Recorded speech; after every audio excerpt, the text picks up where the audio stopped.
All right there, and welcome once more to Scruff of the Neck TV. I'm Jack Wood. Cancel Tuesday. Get rid of it. It's done. Because Monday is going to blow your mind. We've got Ed the Dog on later. But right now, joining me on the sofa, very kindly, is Andrew Cushin on the Cushons. Yeah, it's a good thing that we got that right this time. How are you, Jack? I'm good, mate. How are you doing? I'm all right. I'm fine. It's been a nice little drive up from Newcastle. Yeah, I've heard we got you out of a trip to IKEA today. Yeah, he's did. My lass will be watching now. Yeah. Yeah. I'm pleased I didn't have to go to IKEA. I'm pleased I was here instead. What's your eye on? What in IKEA? Yeah. Well, I normally just hide in like the sort of cupboards and Yeah, and pop out. and just jump out. Yeah. He's living Narnia. That's all you can do in IKEA because everything's empty anyway. Do you know what I mean? I'll find myself like rummaging through the sort of kitchens and stuff. Yeah, pretending you live there, doing a bit of house. Like a little borrower. Yeah. How lovely. How lovely. Well, thanks for coming down there, mate. Was it a long journey for you from Newcastle? No, I think it was about 2.5 hours, mate. To be honest, we stopped it. It's already begun. Do you know how the COVID thing's starting to end now? Yeah, there's a light at the end of the tunnel. There's a light at the end of the tunnel. But do you know when you go on tour and you start eating out of service stations and all, it's already started, mate. So this was the first drive we've done for a gig or a live stream and stuff like that. Mm-hmm. I've already had, a Burger King and a McDonald's and, takeaway coffees. I can feel it rotting me insides as we speak now. I'm disappointed you didn't say Greg's as a man from Newcastle. But you have Greg's on a daily basis as a Geordie, do you know what I mean? So Burger King seems exotic now. So Burger King's a bit out the way. That's a holiday treat. It's a lot more expensive as well. Yeah. Oh, brilliant, man. Well, I think we got to talk about the fact that you've got your latest single has a bit of Noel Gallagher popping up on it. Yeah, so Noel produced the last single. Mm-hmm. And he's just backing and bass. I am just as amazed as you are when that gets said, do you know what I mean? How did that come about, first of all? Noel was behind the scenes, helping me manage out for about 18 months, I'm going to say. So since the start of what I want to become a career, he helped out with record labels and he introduced me to a couple of people. And the first 2 singles were done. It's going to get better. I'm waiting for the rain, which I'll be playing live tonight, of course. Very exciting. We needed a producer for the 3rd single, which was Where's My Family Gone? And we asked Noel if he knew anybody. To everybody's surprise, he said he'd do it. And I was never going to turn down that opportunity. No. So what was it like? Because obviously you've worked on the last 2 singles with different producers. How did that differ working with Noel? Well, listen, I was incredibly naive for those first 2 singles. I'd never been in a studio before. I'd never really gigged. So those first 2 singles are actually live takes. There's no overdubs or nothing like that. Oh, man. So the vocal and stuff's just one take all the way through. Whereas this one, we sat down and we'd done a lot of overdubs and that kind of stuff. We made sure the vocal was right. Noel played the bass. He played the guitar solo. We got Noel's band in, which is amazing. So you met the High Flying Birds? I met the High Flying Birds, Are they as eagle eyes as you'd hoped?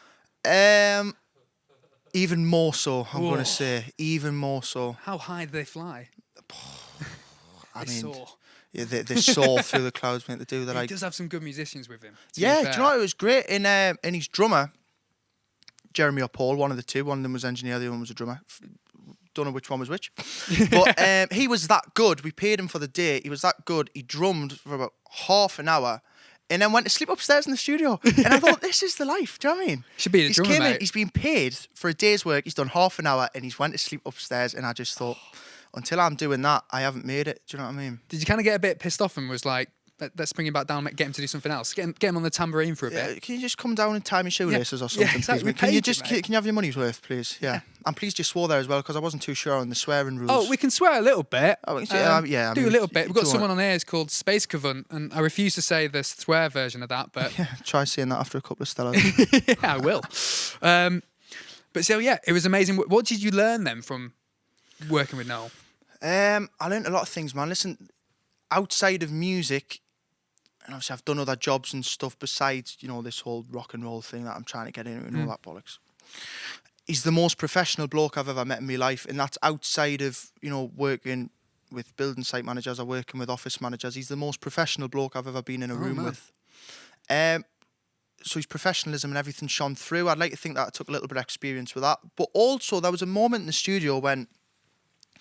Because he's talented enough that he can make a tune out of everything. Not necessarily, you might not be the best drummer in the world or the best piano player, but you can dabble in anything and make a tune, where I couldn't. So I went in the studio, and I remember on the first day he picked up the bass and he was putting the bass down on the song, and he went, Andrew, can you play bass? And I just put my head down and said no. And then the next day he jumped on the drums. He was like, I can't play the drums either. So when I came away, it gives a little bit of a kick up the arse to learn more instruments, because I began to realise I'm not actually that good. Do you know what I mean? You kind of get away with just writing a couple of decent tunes and playing the acoustic guitar. You need to be versatile enough as a musician that, you can jump on different things and you can write songs on different things. So since then, I've wrote songs on the bass guitar. I've got a great understanding of a drum kit now and all that kind of stuff. So it's the small things, man. It really is the small things. But you've not even been playing guitar that much. You started when you were 16. How old are you now? I'm 21 now. It's like 5 years. 5 years. Okay, you make it look easy. I've just started playing guitar at 5 years. Got a record deal and worked with Noel Gallagher. It's simple. It's that easy. Yeah, well, from the outside, that's what it looks like, mate. It does look like that, mate. It does look like that. And I mean, to make things even worse for anybody that's watching, thinking that's a lucky bastard sitting on that settee, I've only been gigging for 2 years. Do you know what I mean? To make matters even worse. There's some bands watching right now who've been doing this for like 15 years, being like, what is the secret? I had my first gig when I was 18, and I was supporting a band who worked with my mum at the bank. Weren't they called the Bankers? Well, no, but I forever call them the Band of Bank Managers now. That's just their name. And it was a support gig with them, and I think I played 5 songs, and that was my first ever gig, 18. And then 6 months later... Were they all your songs on your first ever gig? Oh, God, no. I think I played Waiting for the Rain, and I think I might have played... I think I played a Paul Weller song. I played a Neil Young tune, which I'll be playing tonight. Oh, sweet. And so I think there were 4 covers and 1 original tune. And then 6 months after that, I'm on tour with a band from Doncaster, and I'm going up and down the country, and I'm mixing with Noel Gallagher, and it's like, this has happened ridiculously quickly. So that was with a band called Bang Bang Romeo. Oh, they're sick. They're so good. Yeah, incredibly talented people. And, they were nice enough to take us on tour, and that's kind of where I learnt my craft. I never brought a tuning pedal on stage. I used to use like eBay guitar strings. Really, total cheap state, man. So it was a case of learning my craft, man. I used to snap guitar strings all the time and forget words to songs, and go on stage after too many cans. But looking back on all that, I wouldn't be the artist I am now if I didn't make those mistakes. So you literally learnt it on the road as you were doing it, which is, and you're still sort of learning, which is really nice to hear. Yeah. So how are you going on with the other instruments? Have you got a new favourite one apart from guitar? Well, I've got a band together now. I would have brought them along today, but as I said earlier, they're far too loud. Not musically, they're just pain in the arses, each individual one of them. Just organising them. You sent them to IKEA. Awful, mate. Yeah, they can take my last to IKEA quite happily. So a lot of the music that we do now, I'm playing the electric guitar, and as I say, I'm capable enough as a musician that I can jump on any kind of instrument in the rehearsal room and have a bit play. Nice. That's what I'm referring to it as. I mean, don't get us wrong. Whenever I jump on the drum kit, it still sounds like you've give 2 stray monkeys a dustpan lid, and it's like that works with certain bands. Do you know what I mean? You can go a bit more punk with it. Well, you can, I suppose, yeah. Why not? We've got a question in from Cheeseball78. What are you least looking forward to when tours start up again? So what are you least looking forward to? Oh, God. It's probably going to be the takeaway food, do you know what I mean? Oh, really? And I think that's a dream for 21-year-olds, surely. Well, you say that, mate, right? But after you've had 2 weeks on the road and you're living out of McDonald's and Burger King and the occasional Nando's when you're feeling spontaneous. Ooh, cheeky. You end up ill. Ill. You do feel it rotting your insides, you know what I mean? It's like when you go to a festival and by the 3rd day, you're sort of like, does anywhere sell broccoli? Like, you just go a bit mad, don't you? You just want your vitamins and you think, who is this person? I mean, I'm quite a fussy eater anyway. I did go to McDonald's before. I think I was telling you before, I order everything plain. I'm one of them. Oh, really? Wankers You order things plain from McDonald's? Awful, I didn't even know you could do, what is plain from McDonald's? It's plain enough, isn't it? It's beige food. I'll just have, like, a burger with the cheese in a bun, and that is it, and it's boring as hell. Oh, man. And they couldn't even do that properly, do you know what I mean? I've had half a McDonald's a day. You had half a McDonald's? Just plain beige McDonald's, awful, man. Mate. So what are you doing when you go into Nando's then? Because if you can't handle the sauce. Well, you see, with chicken, I'm a little bit different. I tend to go all out when I'm at Nando's. This is the insight. And it's awful for the online banking, because you don't realise how much you spend till the next day. So I'll be surrounded by thighs and wings. But me and my lass have got a Nando's card now as well.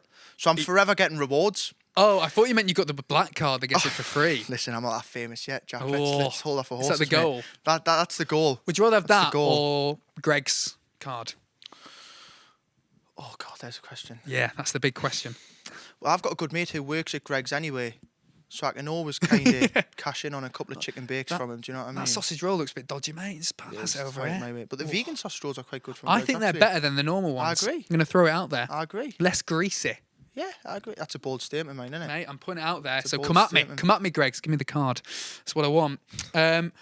You got a YouTube comment that says you've always been played in Italy. Are you aware of that? If I put the YouTube comment, then yes, I'm sure I am. Yeah, it's incredibly peculiar. We got a phone call one day saying that Waiting for the Rain had been played on Radio Fresher, Yeah. which I owe them an The awful freshest lot. of sounds I've The heard. freshest of sounds, Yeah. yeah. And they're brilliant. Yeah. And since then, they loved Where's My Family Gone? So they've been playing loads of that, and it's kind of passed over into a couple other radio stations. Is it weird that you've connected so well It's with an mad. Italian audience? More so than an English audience. Yeah. It's You're going pretty to tour weird. Italy? Pretty well. My mum keeps on saying that she can picture herself retired in Italy, Yeah. but she can pay for Well, herself. retire with your fans. It sounds fine. They'll put her up. they'll put her up, They yeah. want you over there. She can be on the radio But, station. I mean, it is quite mental. But we've sent them the new song, and they love the new song as well. So hopefully we're going to keep that building. There's a couple of record labels in Italy that are interested as well. So we'll try and see if anything then in that avenue sort of develops. Do you know what I mean? Mm. But it's good. It's good. I suppose it's good to be appreciated all over the world, isn't it? But I was definitely surprised when I got that phone call. Yeah. It must be weird. Do you know how that happened? Or did they just pick you up? I generally don't have a clue. Mate. I'd love to tell you, a really cool story of how I Yeah. fell in love with an Italian.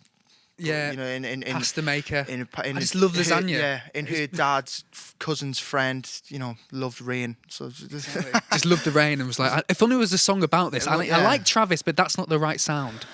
But yeah, so there you go. No, absolutely no story whatsoever. Haven't got a clue. But whoever it was that put it out to Radio Fresher, thank you very much. Well, mate, you still sound so down to earth about all this. Are you still rehearsing in an office above a darts room? Is that still happening? Well, I am. I can't disclose the club. No. For obvious reasons. It'll be COVID just times and all that inundated kind by of stuff. Italian fans. Italian Geordies. Exactly, they'll come at you. Italian Geordies. Yeah, mate, it's mental. It's a old committee room. So I play a lot of darts. I was telling you downstairs, I'm very old in my ways. I still like Yeah. the bingo and stuff on a Sunday. And Do you take your mum or is it just you? it's take me gran. Take your gran? Oh, me even nana, better, yeah. mate. Yeah, my nana and granda. Bless them, they're good as gold. So yes, I still play the bingo and stuff, but the rehearsal room's an old committee room. And when we first started moving the kit in, there's plaques all over the wall of old committee members. Nice. And there's a plaque, and I don't know if it is, but there's a plaque of, it looks like Terry Wogan on the wall. No. So we're forever being watched in the rehearsal room By Sir Terry? by Sir Terry Wogan. I don't even think it's him. I think it might just be a lookalike, but there's Terry there on the wall. I think that Watching should, down on you us. should sneak that into lyrics. Just Terry on the wall? Terry's got his eyes on me. Terry's got his eyes on me. I think you could put that in there as a little little thing. Only the people on this chat know as well. Yeah, That'd be great. Sounds a little bit explicit, that, doesn't it? It does. Sounds like it's I think you could like a do peeping better than Tom. me. yeah, like a peeping Tom in it. yeah, exactly. We don't want to put this about. There's enough stuff about radio presenters in the news and for these sort of things. I would know. Italian Geordies, LMFAO. I haven't seen LMFAO for ages. I mean, even the band doesn't exist anymore. That's how incredible that is. Andrew seems like a proper sound guy. Exactly. I am. thought they actually meant. I read that and thought it sounded like the sound guy. Like a sound technician. Yeah, exactly. No, No, we I am. love him here. We love him here. I'm a lovely lad. Heart do- of gold. Dude, I'm going to read your full name out, but how many chickens could you take in a fight? Only the serious questions here on our Twitch, How of many course. chickens? I presume that's mean how many chickens could I eat before I keel over? That's the way I'm going to interpret the question. That's all right. Because I've never had a fight with a chicken. No. They I are wouldn't aggressive, intend- man. Yeah, they can be quite aggressive. I mean, you've got to catch one first. You know what I mean? I've seen too many Rocky films to know it's too hard to catch a You're big into catch the a chicken. Rocky. How many chickens could I eat? Well, I'll tell you a story, actually. I did cook. I want to hear this I already. did cook a chicken kebab the other day, right? And Yeah. I was so fucking impressed with this chicken kebab. I put it on skewers and everything. I made my own marinade for it. Oh. And that was a good 12 chicken breasts. Nice. And I did think you I got, eat it all? I think I got maybe halfway through it. Oh, hello. So that's a good 6 chicken breasts. 6 chicken breasts. So I'd say that's like three chickens. Is that three Three chickens worth chickens? of breasts because they got 2 breasts apiece. Oh, okay, yeah. Well, Yeah, look at you. I've never eyed up a chicken's breast. Yeah, well, you're missing out, mate. Lockdown's been long, but it sounds like it's been quite fruitful for you. I mean, you keep saying in different interviews you've got, 58 songs seems to be your number. Has that increased? Oh, God, yeah. I think I'm in the region of 85 now. Oh, that's too many for an Um, album, by the way, unless you want to do quite a few in one go. Volume 1. Volume 1, exactly. Taking after Noel, Taking aren't after you? Noel, yeah. Volume 1. Andrew Cushin, Volume 1. Nice. 30. That's what you should do. Just a no, lot- release it. lot Do of like a songs in Kill Bill thing and release Volume 2 and just confuse the fuck out of everyone. Yeah, it's a good chat. And then do volume 5. Yeah. And then work my way back down. So I work Exactly. like the Star Wars films. And that's one way to make sure the Start record later. deal keeps going because you're like, oh, mate, you haven't heard Volume 3 there. It's like, can we have it? And you're like, no, you haven't Volume 6 first. Yeah, you can have volume. If you like volume 6, you're going to love volume 12. Oh, yeah. You're going to love that Just one. keep them on the edge, yeah. Keep them fine. going. There we go. We've worked this out. It's so fine. easy, record deals, man. They just come. They're on trees. Because you are signed to a huge label as well, Virgin. Well, I can't say too much about that, but yeah, I can't say too much about that, Oh, unfortunately, mate. okay. You put us in a bit of a spot there. Have we put you in a spot? Because Yeah. things are changing. Things are happening, man. Things are changing. Oh, man. well, do you know what? We should talk changing. about where this sort of writing came from because I know that your dad was in the army and used to write poetry in the army. Yes, he did. I've still got his book of poems in the house. I've turned a couple of them into songs, actually, funny enough. But I'm one of them. I'll never work with another songwriter. I think it's I've always argued this. Listen, if I was sat with Paul Weller now and he went, I can't do a Cockney accent, but listen, Andrew, do you ever want to write songs, son? You're right, you can't do the accent. Yeah. Cheers, mate, thanks. His confidence dropped. No, it's You know, beautiful. so if somebody like that was to sit and say, do you want to write a song? That's an experience. That if I Yeah. sat with Paul McCartney and he said, I know, that's I don't see the appeal in writing with Alex from Chelmsford on a Tuesday night. Do you know what I mean? No. It doesn't really happen for me. I can write my own songs and I think they're decent songs. So, and I found the same thing when I was turning my dad's poems into songs because I thought this isn't my material. So you couldn't connect as much I with couldn't them. connect with them. I couldn't connect with them. But I do have a book of poems. They're good poems, man. They're good poems. I think my dad had the lyricist stuff that he's passed on to us. Yeah. And my mum had a decent voice till she gave it up for a life of smoking. That's nice. How's that worked for her? Oh, brilliantly, yeah. But She's in a in way- a full-time job that she hates. And Oh, I mean, get Still her in, smoking? Can you not get her exactly? Well, she's committed now. yeah, that's it. But can you not get her in as a backing vocalist at any point? God, no. No. Have you God, told no. her that flat out? She'd fucking love. She'll be watching this now, Yeah, and she yeah. will love that you've said that. I think you should, man. But no, man. Can you not sneak her in? I mean, you got No. Noel along. Like, Noel didn't used to clothe and feed you. Or did he? I don't know. He's sort of helping now, though, Wish isn't she he? did. Wish she did, man. Wish she Yeah. did. That's a story in it. That's an interview in itself. But I think, who's the first person you're going to hug next Monday? That's lovely. Oh, that's nice. Yeah. Your mum? You can't sing. I can't say my mum because she'll love that far too much. First person I'm going to hug. I'm going to say it's the person who's going to bring us me drinks in the local boozer. You're 'Cause going I can't straight wait. in. It's too cold, man, sitting outside, isn't It's it? ridiculous, mate. I thought this would all be fun and games, but there's commitment that people are putting in that is far too much. It's only Yeah. a couple of pints you can handle. It's all shits and giggles. Oh, mate, It's all I'll giggles and lose a shits, nipple mate. for a pint any That's day, it, but that's it. And do you know is what, it do you know worth what it? does my head in? Is everybody sitting outside, freezing their bollocks off, going, it's good to have a little bit normality back in, isn't it? It's good to have a normality. As they're sitting in 14 jackets and 13 pairs of gloves. Exactly, because This is normal. If you bumped into your mate Paul and he was sat outside the pub with 3 pints, you'd be like, mate, you've got a problem here. Yeah. This is not good. This is not normal. Yeah, there's no normality about this. This No. is alcoholism. Yeah, this is a problem. But at least we can get back in the pubs and things are sort of starting to go a bit more back to normal. You've got a hell of a summer planned out ahead of you. Yeah, we've got some wild festivals, man. We're playing Victoria's Festival. That'll be mental. Be able to see the likes of Richard Ashcroft. We're playing Boardmasters. We've got 110 Above. We've got, I can't think of them all off the top of my head, but we've got a shed load of festivals. Your weekends are busy. That's Weekends what we are can say. busy, and we've got a massive show in Newcastle at the Boiler Shop that's sold out. That's 1,200 people. Which, listen, as the comments are saying, so that's it. I'm at your house. Yeah, worrying. I hope they're talking about you and not me. Jesus Christ. Okay. Can I shoot off quickly? No, Just you go got double check. after the gig. So anyway, yeah. So that's mental. As the comments have said, I'm generally such a down to earth person, man. Yeah, man. I've got such working class roots, and I don't mean to say that in an arrogant way, but the whole music thing, and it doesn't faze me at all. I've met Noel Gallagher. I've met some really, really acclaimed artists, and it doesn't faze us. So for me to be playing in front of 1,200 people in my hometown, it's going to be a special night, man. So that's the thing that I'm really looking forward to. Is there anything you're going to do? Any particularly Geordie covers or anything to sort of bring the crowd on board more? Like Fog on the Tyne is all mine, all mine. Why not? Yeah. Bit of that. Geordie covers, so to speak. I did go through a phase of Walking On to Local Hero by Dire Straits. Oh, that's not bad. But Geordie covers, nah, it's not for me. We have got a couple. I think we've got one cover lined up for that gig. It might be a Beatles cover actually. Oh, not bad. But now we're kind of staying away. I don't want to be known as that the Geordie Northeast that man. covered the Geordies. Yeah. The Northeast man. Well, you want to move away from it. Yeah. But oh man, it sounds so exciting. All these like festivals you've got. Is there anyone you said like, what was it? Richard Ashcroft is going to be at Victoria. Did you say that? Yeah, that's going to be a good. Is that someone you'd want to? Is there anyone you'd like want to bump into backstage, have a chat with? Because like you said, you're down to earth, mate. But that means you're also a fan. Oh yeah, of course. Listen, Noel's helped me so much, and I'd love to bump into that bloke at the shops every day, because he's just great, and I'd love to have another opportunity to thank him, even though I've done that a million times. Or someone that I haven't seen. I think a Richard Ashcroft gig would be quite good to watch. Yeah, man. Jake Bug. I'm gonna say Jake Bug. I'm a big Jake Bug fan. Yeah, brilliant. I've always. If it wasn't for Jake, I probably wouldn't have picked up the acoustic guitar in the first place. Oasis and Noel Gallagher had a big impact on my sound and the songs I was writing. But when I seen Jake do that whole thing of, listen, it's one man and a guitar and he's taking over the world, it's a bit of a flip side to what Jerry Cinnamon's doing, because that's a bit more upbeat, where Jake, singing Broken, the packed out Leeds festival it's on his beautiful. own, that's special. Do you know what I mean? Yeah. So Were you there? Did you see him at that festival? No, of course not. Man. I was going to say we might have been there together. Who knows? So yeah, I think that's what influenced me to pick up the guitar. So I'd like to bump into Jake. Oh, that'd be lovely. But Jake is sort of like artists like this is what you bonded with your. I know these are some strange comments we got today. You sort of bonded with your manager over these sort of songs when you were a goalkeeper. I was, yes. I played in goal since I was 9 years of age. Let's see that reach, man.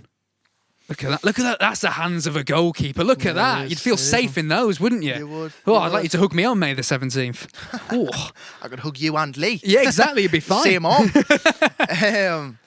Yeah. That's where I met Lee. I was coaching at a club called Newcastle Benfield. I was also involved with the senior team as well. So I was playing and I was coaching through the week. And Lee needed a goalkeeper coach. I had no idea that Lee had lived this previous life down London, mixing with Noel Gallagher, and I know he was close with the Kasabian manager and all those boys as well. I had no idea of any of that kind of stuff. It was just a gig came about one day. It was when I was 18. Yeah. And I said to Lee, listen, mate, I haven't seen you in a couple of weeks. Do you want to come down to this gig? And he recorded Waiting for the Rain on his phone. A couple of days later, he went, listen, I know Noel Gallagher. And I was kind of like, shut the fuck up. Isn't this story very similar to the story on Back to the Future, where he's like, I can hear your sound, mate. That sound you've been looking for is here. Like that. Berry, yeah. But it's with Noel Gallagher and Lee. Yeah, it was. Yeah, it's not as entertaining. I mean, the Noel bit is, but Lee brings it down a couple of notches. But crazy, mate. And I was sat in the house and he went, I know Noel Gallagher. I was like, shut up, man. He went, no, I do. And I've just sent him Waiting for the Rain. And I kind of nearly fell off my chair. To everybody's amazement, because it was about that time that I thought, right, okay, I'm skint. I don't want to get a normal job. I'll do a couple of £50 gigs and it'll see me through the week. Do you know what I mean? So I was kind of hoping, even if Noel got back in touch and said he's shit, I thought that's a great bit of publicity. I can stick that on Facebook and there'll be some lunatic who runs a bar. Noel Gallagher spoke to him. We'll get him on. We'll give him 50 quid and let him do a gig. To everybody's amazement, he got back and said he loved the tune and wanted to hear more stuff. And that's what got the ball rolling, and that's what gave me a kick up the arse to think, right, I can do something here if I just keep my head screwed on, which I'd like to think I have done, and I am doing. I'm still learning and stuff. And, stuff like this is great experience for me, and it's great exposure as well. A lot of the people that will be viewing tonight wouldn't have heard any of my music, so I'm still learning, man. But I owe a lot to Lee, as much as I won't tell him that ever. He can hear you. Fuck him. I owe a lot to Lee, and I owe a lot to Noel. More so to Noel. Oh, that's beautiful. You did mention Kasabian, and I read a bit about a story where you wrote a tune on the same day you had a gig, and you were like, this is an amazing tune. This is going to go down so well. And you got off stage and someone went, that's a Kasabian song. Clubfoot. You rewrote Clubfoot by mistake. So, obviously, Clubfoot was played on Sky Sports. Oh, no. Do you know what that is Clubfoot, isn't it? Yeah. Subconsciously, I was hearing that song from being 8-9 years of age. Of course you were. On Sky Sports. Yeah. When it came to writing a new tune, I just totally ripped it off, not realising. And I played a gig, rewrote the full way, and I thought, this is fucking brilliant, this song. This is going to make me a fortune. Yeah. And I came off and someone went, Andrew, is that song inspired by it? And I went, no, I just wrote the day. And he went, it's Clubfoot by Kasabian. And I was like, plays Club. And I just thought, oh, shit. That song has never been played since. What did you call it, though, in your version? What did I call it? Spare Leg. I can't remember what I called it. It was something about the quayside. I think the lyrics were awful. But I thought this tune's brilliant. I'll even rewrite the lyrics. The tune's brilliant. But the tune was just clubfoot. Oh man, that must be so gutting. We had a question before, which was what venue are you most looking forward to playing in Newcastle? Obviously, got the. It's going to be the Boiler Shop, yeah. But we've also got a couple of gigs that I can't announce just yet because they haven't been announced. But we'll have a couple of ventures into Newcastle Academy and City Hall possibly. So they'll be great ones to play at. Listen, anywhere in Newcastle, I'm always happy to play. I'm always happy to play for me hometown. You know, I think coming from Newcastle, we've got an incredibly supportive. We're an incredibly supportive city. We really do. You've seen it with Sam Fender. Yeah. As awful as Newcastle United football team is, and listen, I adore them. We can see the commitment. I adore them. But from the listen, fans. yeah, everybody sticks by people in Newcastle. So I owe a lot of everybody in the tune. So I'll always love to play for them, regardless where it is. If I'm on Northumberland Street busking or if I'm playing at the arena. Oh, mate, that's beautiful. And are you still spending all your cash on trainers? Not so. I'm starting to get them for free now. Get them up. You get them for free. I'm starting them for free now. Listen, we are going to have to excuse the fact that I've got white socks on. I was in a bit of a rush this morning. Same here, mate. Don't worry, white socks crew. Look at that. Mate. I know, but look at that. Now that I've seen you with white socks on. Can someone screenshot this moment, please? Now that I've seen you with white socks on, I really wish I didn't wear white socks. Oh, you've been waiting to get one in, haven't you? A little jab there, right before you're about to go on stage. No, but yeah. So I'm starting to get trainers for free now. So I haven't spent that much money on them. Is it Adidas? Are you an Adidas man? I am, yes. How do you say it? Adidas. Adidas. Oh, I know the problem is it's Adidas, tomato. Yeah. It's like a lot of people say like Nike, don't they? Yeah. Instead of Nike. It's Nike. Where's that Y coming from, mate? You've added that in yourself? Yeah. Nah. Nike. I'm a big fan. Well, hopefully those trainers get up on screen. Hopefully more trainers come your way. What size are you? I'm a 10, mate. If there's Same here. If there's any spare ones, listen, if there's anybody wanting to stick a pair of trainers in a flight case and throw them my way. I mean, somebody's already in my house by the fucking looks of things. Yeah, twerking on your table, apparently. On my table. I'm sure my mother wouldn't be too pleased with that. Like, I mean, it's what you want when someone breaks into your house. You want a bit of entertainment before they rob you. Yeah, well, yeah. I'd rather them twerk on my table than burglars. Yeah, exactly. With one hand they give, another one they twerk. But mate, I'm going to let you get ready for your set, which has been the first set in a long time. How are you feeling? I'm all right. I forgot all the words in the sound check, but I'm very good at digging myself out of holes. So I'll talk quite a lot of shit. I'll answer as many questions as I can. We'll hope the gigs go well. I will hope this gig goes well. And if it doesn't, it's a learning curve. There we go. All positivity there from Andrew Cushin, who'll be with you in just not over, exactly 3 minutes, actually.